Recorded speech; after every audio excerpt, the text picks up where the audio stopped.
We are ready now to listen to the words of the Holy Gospel, the good news of Jesus for us.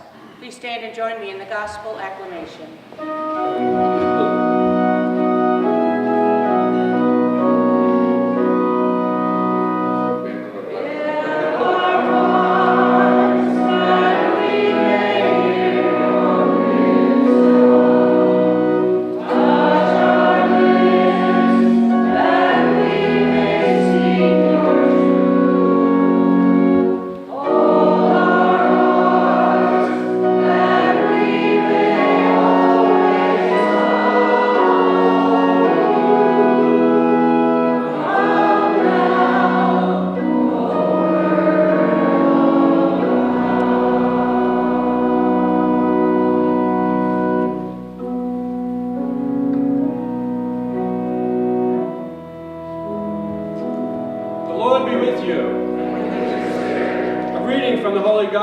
According to Mark. Then they came to Capernaum, and on the Sabbath Jesus entered the synagogue and taught. The people were astonished at his teachings, for he taught them as one having authority, and not as the scribes. In their synagogue was a man with an unclean spirit. He cried out, "What have you to do with us, Jesus of Nazareth? Have you come to destroy us? I know who you are, the Holy One of God." Jesus rebuked him and said, "Quiet, come out of him." The unclean spirit convulsed him, and with a loud cry came out of him. All were amazed and asked one another, "What is this? A new teaching with authority? He commands even the unclean spirits, and they obey him." His fame spread everywhere throughout the whole region of Galilee. The Gospel of the Lord. Praise to you, Lord Jesus Christ. Mark's Gospel tells us the people were amazed that Jesus taught with authority. Teaching with authority does not come from power to enforce, but from the ability to inspire. I have to admit that writing this homily was very difficult for me. Like many of you, my mind was wrapped around this was Sister Kate's last week as our parish life director. Then as I got into it, I found God providing me the inspiration and the ability to have the value of this particular gospel on this particular weekend.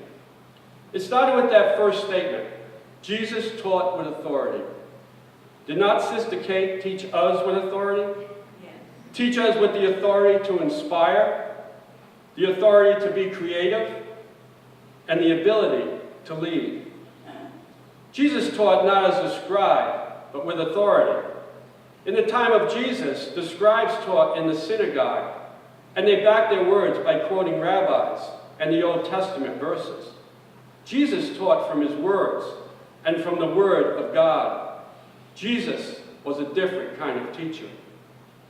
Sister Kate was a different kind of teacher/leader. Was she not? Many of you were here, and the new style of leadership called Parish Life Director was different than the one you knew. Different? You bet. Leadership changed from a priest to a religious woman, from a man to a woman. Sister Kate was a new kind of teacher/leader.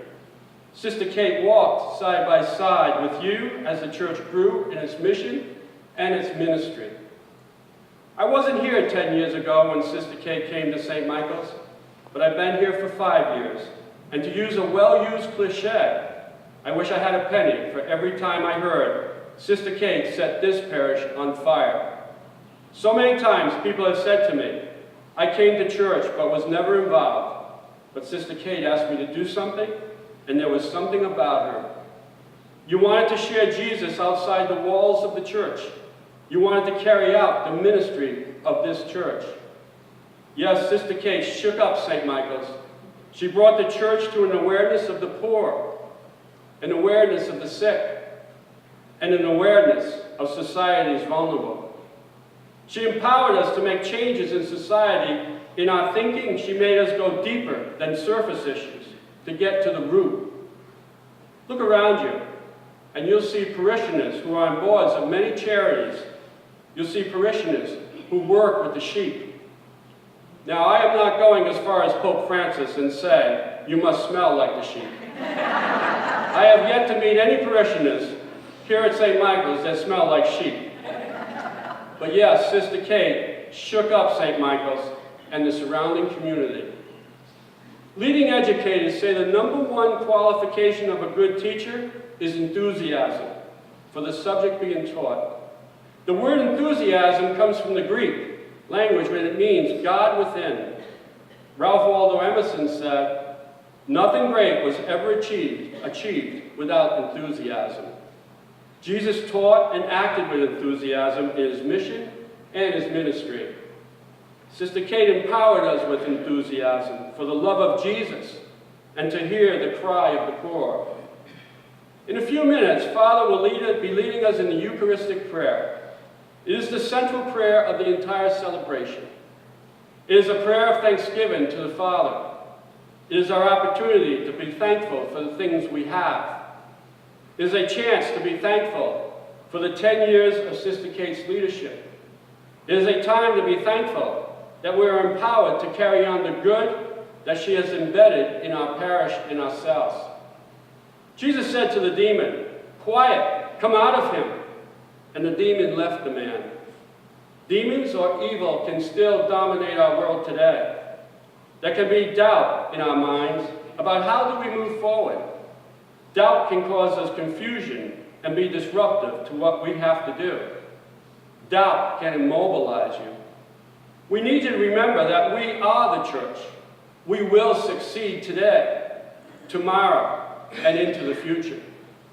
The legacy of Sister Kate is what happens when she leaves. We are committed as a parish to continue the good works of St. Michael's and Jesus Christ. Sister Kate was asked to lead many prayers this week, and each had a theme for the parish to continue its great social outreach and outreach programs to the poor, sick, and homeless. She also said many times this week she expects the parish to continue that work and its great record to serve each other. And she would be the most disappointed person if it didn't. On behalf of the parish, Sister Kate, I tell you, we are committed to continue and to expand the goodness that you brought to us and inspired us to grow spiritually, personally, and as a community that walks in the path of Jesus Christ. Godspeed and merci beaucoup, Sister Kate.